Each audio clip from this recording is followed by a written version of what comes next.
Hi everyone, this is Eddie Johnson, and this is my statistics project.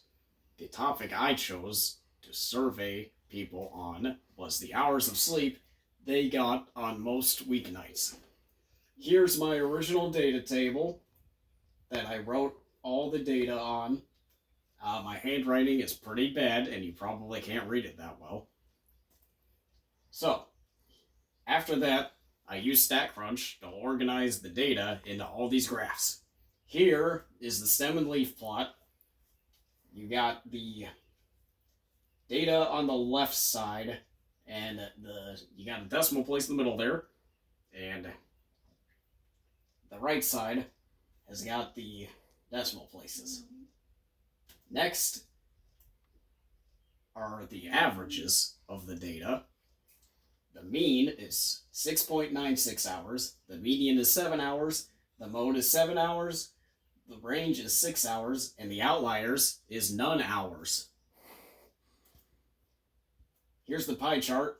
I think this is a nice way that the data is spread out because you can clearly read that like 4 people got 7.5 hours of sleep, which is also 8% of the graph.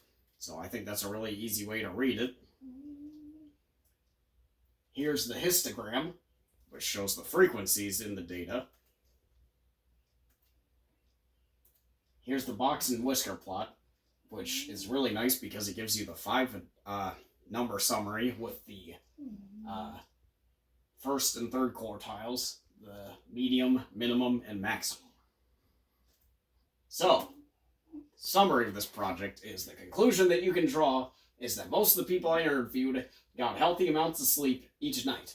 One of the things that could have made my results the way they were, though, is the fact that we're quarantined and we're not on normal school and work hours.